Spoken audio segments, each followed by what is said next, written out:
dünyayı ilgilendiren bir meseleyle karşı karşıyayız aslında. Çin'in yükseliş hikayesi farklı bir hikaye. China. Don't ask me, ask China that question. Çin'in ise bundan sonra siyasal alanda nasıl bir tavır ortaya koyacak? Askeri alana gireceğiz. Dünya sahnesinde öyle ülkeler vardır ki sadece kendileri için değil, diğer ulusların da dikkatini çekecek hikayeler yazar. İşte Çin'in hikayesi tam olarak böyle bir başarı öyküsüdür. 70 yıl önce fakirlikle boğuşan, iç savaşın yıkıntıları arasında kalan bir ülke, bugün dünyanın en güçlü ekonomik, siyasi ve askeri güçlerinden biri haline geldi. Peki Çin'in hikayesi nasıl başladı? Çin'in yükselişinin arkasındaki strateji neydi? Uygur Türkleri Çin'in baskıcı ve zorla asimilasyon politikalarıyla nasıl kimliklerini kaybetme noktasına getirildi? Bu videoyu izledikten sonra Çin'in amaç ve hedefleri konusunda bilgi sahibi olmuş olacaksınız. İsteyenler için kaynakları açıklama kısmında yazacağım. Hazırsanız başlayalım.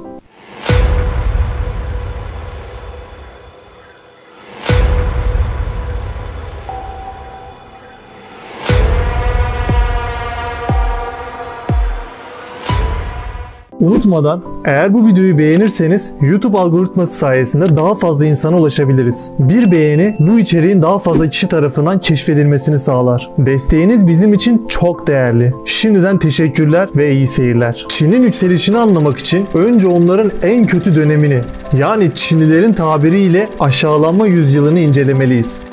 19. yüzyılın başlarından 20. yüzyılın ortalarına kadar Çin, Batı ve Japonya karşısında büyük yenilgiler aldı. Afyon savaşlarında İngiltere ve Fransa'ya karşı direnemedi, yenildi ve ağır anlaşmalar imzalamak zorunda kaldı. 1842'de imzalanan Nanking Anlaşması ile Hong Kong İngiltere'ye bırakıldı. Çin pazarları zorla Batılılara açıldı ve gümrük tarifeleri Batılıların lehine düzenlendi. Üstelik ülke içinde yabancı tüccarların serbest ticaret yapabilmesi sağlanarak Çin'in ekonomik bağımsızlığı fiilen sona erdirildi. Çin'in ordusu zayıf, yönetimi yolsuzluklarla doluydu ve halk fakirlik içinde kıvranıyordu. 19. yüzyılın sonlarına gelindiğinde Batılı devletlerin yarattığı tahribat yetmezmiş gibi 1894-1895 yılları arasında Japonya'ya karşı yapılan 1. Çin-Japon Savaşı'nda ağır bir yenilgi aldı. Japonya Tayvan'ı ele geçirdi ve Çin'i daha da küçülterek bir sömürge konumuna sürükledi. Pekin'de ve kıyı bölgelerinde yabancı askeri birlikler konuşlandırılmış, emperyalist güçlerin kontrolüne bırakılmıştı. Çin halkı için bu dönem sadece askeri yenilgiler ve ekonomik sömürgelerle sınırlı kalmadı. Aynı zamanda büyük bir toplumsal ve psikolojik çöküş getirdi. 1900'deki Boxer ayaklanması Batılılara karşı bir başkaldırı olarak başladı ancak acımasızca bastırıldı. Ayaklanmanın ardından Çin, Batılılara büyük tazminatlar ödemek zorunda kaldı ve iyice bağımsızlığını yitirdi. Çin, dış güçlerin kendi topraklarında serbestçe hareket edebildiği, yöneticilerin kukla haline geldiği, halkın ise köle gibi yaşadığı bir ülke konumuna düştü. Çin halkı aşağılanmanın, yoksulluğun ve ölümün eşiğinde yaşamaya mahkum olmuştu. 1949'da Çin Halk Cumhuriyeti'nin kurulmasıyla birlikte Komünist Parti bu aşağılanmayı tersine çevirmek için büyük bir dönüşüm sürecine girdi. Çin'in yükselişi Mao Zedong döneminin başarısız politikalarından ders çıkarılarak başlatıldı. Mao'nun büyük ileri atılım ve kültür devrimi gibi programları milyonlarca insanın ölümüne ve ekonominin çökmesine neden oldu. Ancak 1976'da Mao'nun ölümünden sonra Çin, Deng Xiaoping liderliğinde farklı bir yola girdi. Deng Xiaoping, ideolojik saplantıları bir kenara bırakarak pragmatik bir vizyon benimsedi. Ekonomik reformlarla Çin'i küresel ticaretin bir parçası haline getirdi. Bu reformlar Çin'in 1980'lerden itibaren küresel bir güç olmasının temelini attı. Ancak Deng'in vizyonu yalnızca ekonomik büyümeyle sınırlı değildi. Çin bu dönemde batılı kaynakların tabiriyle ahtapot stratejisini devreye sokarak farklı alanlarda küresel liderlik hedefledi. Çin, ABD ve Batı'nın tek kutuplu dünya stratejisine karşı çok kutuplu dünya stratejisi ile hareket ediyor. Bu strateji yalnızca Çin'in büyümesini değil, dünyaya nüfuz ederek küresel güç dengelerini değiştirmeyi hedefliyor. Bazı araştırmacılar bu modeli bin kollu ahtapot stratejisi olarak adlandırıyor. Ahtapot nasıl farklı yönlere uzanan kollarıyla avını sarıyorsa, Çin de ekonomi, teknoloji, diplomasi ve askeri güç gibi birçok alanda dünyaya yayılarak etki alanını genişletiyor. Şimdi Çin'in dünyaya nasıl yayıldığını ve bu stratejinin perde arkasını birlikte analiz edelim. Çin, kuşak ve yol girişimi ile küresel bir ekonomik ağ kurarak ticaret yollarını ve stratejik altyapıları kontrol altına aldı. 2015'ten bu yana 150'den fazla ülke bu girişime katıldı ve Çin toplamda 1,5 trilyon doları aşan yatırım yaptı. Sri Lanka'daki Hambantota Limanı, Pakistan'daki Gwadar Limanı ve Kenya'daki Mombasa-Nairobi demiryolu projeleri Çin'in ekonomik nüfuzunu artırmak için sağladığı kredilerin en bilinen örnekleri aslında. Ancak birçok ülke Çin'in sunduğu yüksek faizli kredileri geri ödeyemediği için altyapı projelerinin yönetimi Çinli şirketlere devredildi ve bu da borç tuzağı diplomasisi olarak eleştirildi. Çin, Afrika'daki fakir ülkelerde bütçesiz altyapı projeleri yaparak karşılığında doğal kaynaklarını kontrol altına aldı. Örneğin Kongo Demokratik Cumhuriyeti'nde inşa edilen yollar ve köprüler karşılığında Çinli şirketler ülkenin değerli kobalt madenlerine erişim sağladı. Nijerya ve Angola gibi ülkelerde petrol rezervleri Çin şirketleri tarafından işletilmeye başlandı. Afrika'da Çin'in ekonomik gücünü nasıl bu kadar hızlı arttırdığını hiç merak ettiniz mi? Pekin, kıtanın hızlı para akışını seven ve yolsuzluğa bulaşmış liderlerini ustalıkla belirleyerek büyük altyapı projeleri ve finansal destekler sunarak ülkelerin kritik sektörlerine sızdı ve ekonomilerini kendine bağımlı hale getirdi. Angola ve Zimbabwe gibi ülkelerde Çinli yatırımlar siyasi sadakatle doğrudan bağlantılı hale geldi. Pekin, yolsuzluğa açık rejimlerle işbirliği yaparak ekonomik etkisini derinleştirirken Batı'nın Afrika'daki etkisini giderek daha fazla geriletmeye başardı. Çin, projelerinde yalnızca kendi işçilerini çalıştırarak yerel halkın iş bulmasını zorlaştırıyor ve bölgeye Çinlilerin yerleşmesini kolaylaştırıyor. Böylece yatırdığı paranın çok daha fazlasını petrol, doğalgaz ve değerli madenlerden çıkarıyor.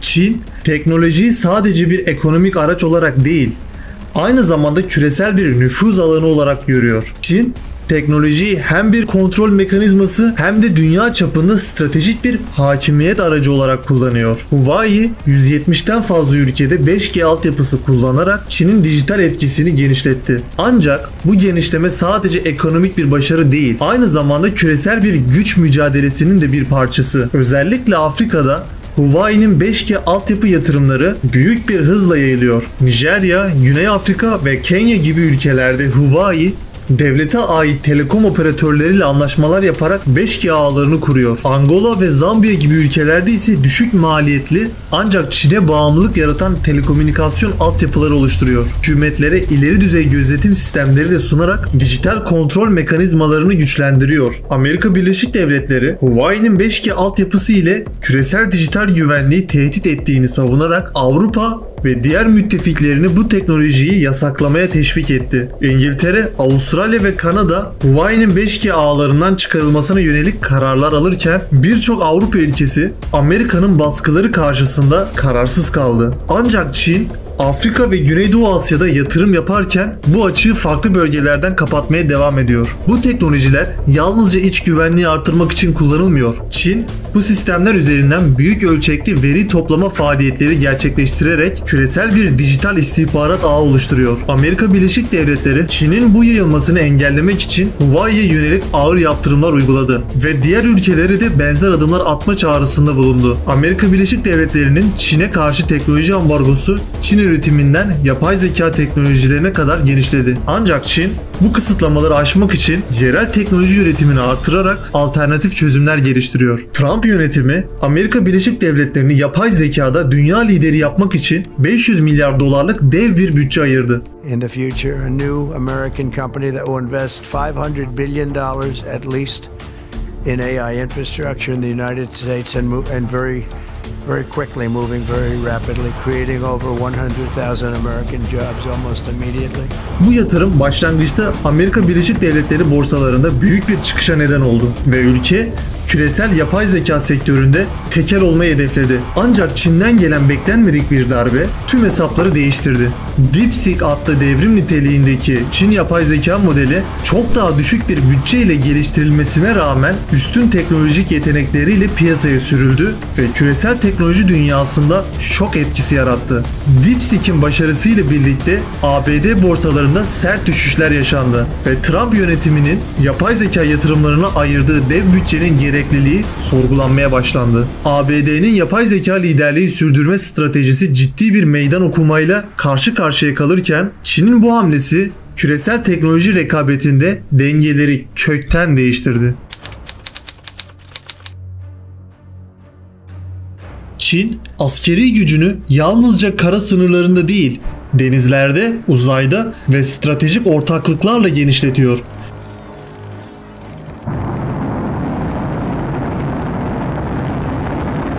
Çin'in askeri stratejisi doğrudan savaş yerine nüfuz kurma, ittifaklar oluşturma ve rakiplerini dengeleyerek genişleme üzerine kurulu. Rusya'nın Ukrayna'ya karşı yürüttüğü savaşta Çin doğrudan askeri müdahalede bulunmasa da kritik lojistik ve ekonomik destek sağladı.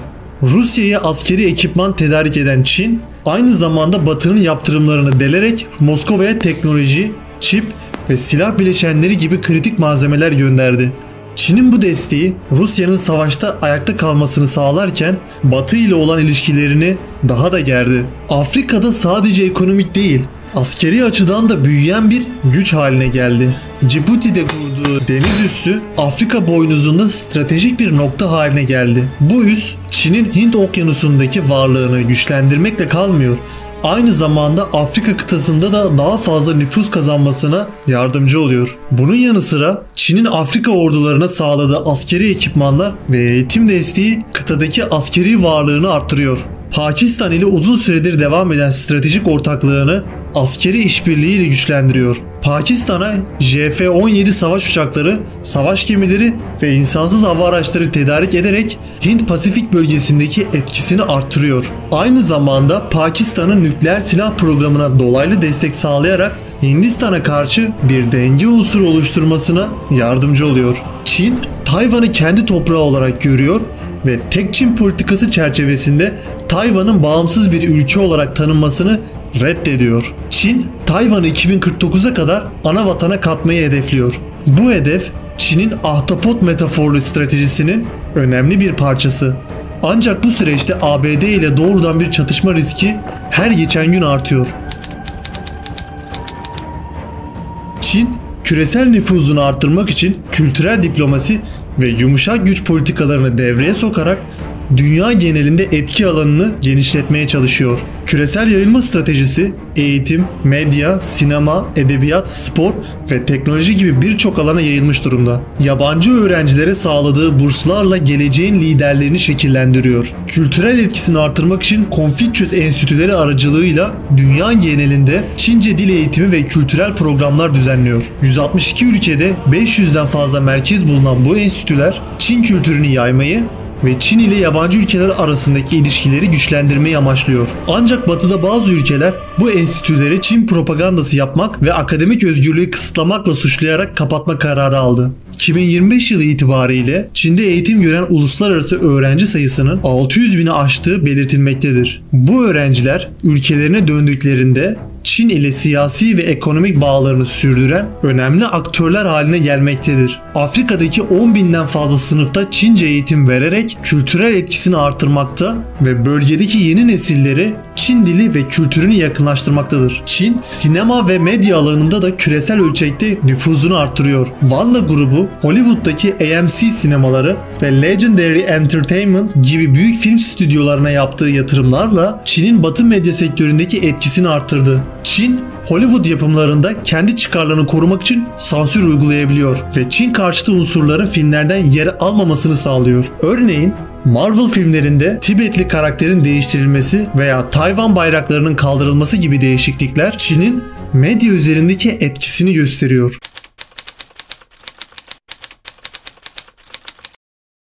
Zulüm gören dünyada hiçbir mahluk yani insan görmüş. Hatta bizden de horlanmış, ezilmiş bir hayvan göremedim. Uygur Türkleri Doğu Türkistan'da binlerce yıllık köklü bir medeniyetin temsilcileridir. Onlar Türk milletinin ayrılmaz bir parçası ve bölgedeki İslam inancının güçlü savunucularıdır. İşte bu iki unsur Uygur Türklerini asimile etmeyi neredeyse imkansız kılan bir direnç kaynağıdır. Ancak Çin bu tarihi ve kültürel bağı özellikle de Uygur Türklerinin inançlarını hedef alarak kökünden yok etmeye çalışıyor. Doğu Türkistan 1949 yılında Çin tarafından işgal edildiğinden bu yana bağımsızlık mücadelesi veriyor. Uygur Türkleri bir yandan kimliklerini ve inançlarını koruma mücadelesi verirken diğer yandan Çin'in ağır baskılarına direniyor. Örneğin 2009 yılında Urumçi'de gerçekleşen büyük ayaklanma Uygur Türklerinin sesini duyurma çabalarının en önemli örneklerinden biriydi. Ancak bu direniş Çin hükümeti tarafından kanlı bir şekilde bastırıldı ve binlerce Uygur Türk'ü ya öldürüldü ya da tutuklandı. Bugün Çin, Uygur Türklerini tamamen yok etmek için sistematik bir asimilasyon politikası yürütüyor. Uluslararası raporlara göre 1 milyondan fazla Uygur Türk'ü Mesleki Eğitim Merkezi adı altında toplama kamplarında tutuluyor. Ancak bu kamplar aslında birer beyin yıkama ve işkence merkezi. Çin hükümeti Uygur Türklerinin inançlarını hedef alarak onları kültürel ve dini kimliklerinden koparmayı amaçlıyor. Avustralya Stratejik Politika Enstitüsü tarafından 2020 yılında yayınlanan bir rapora göre Doğu Türkistan'da 16.000'den fazla cami kısmen tahrip edilmiş veya tamamen yıkılmıştır. Bu sayı bölgedeki toplam camilerin yaklaşık %65'ine denk gelmektedir. Çin hükümeti Uygur Türklerinin dini ve kültürel kimliklerini hedef alan çeşitli yasaklar uygulamaktadır. Bunlar arasında erkeklerin sakal bırakmasının ve kadınların başörtü takmasının yasaklanması da bulunmaktadır. Bu tür uygulamalar Uygur Türklerinin dini inançlarını ve geleneklerini açıkça yaşamasını engellemeyi amaçlayan sistematik birer baskı politikaların parçasıdır. Çin yönetimi Uygur Türk'ü çocuklarını ailelerinden zorla ayırarak Çin kültürüyle yetiştirilen yatılı okullara yerleştirmektedir. Bu okullarda çocuklar kendi dini ve kültürel kimliklerinden uzaklaştırılarak Çin Komünist Partisi'ne sadık bireyler olarak yetiştirilmektedir. 2019 yılında yayınlanan bir rapora göre yarım milyondan fazla Uygur Türk'ü çocuk ailelerinden kopartılarak bu tür yatılı okullara yerleştirilmiştir.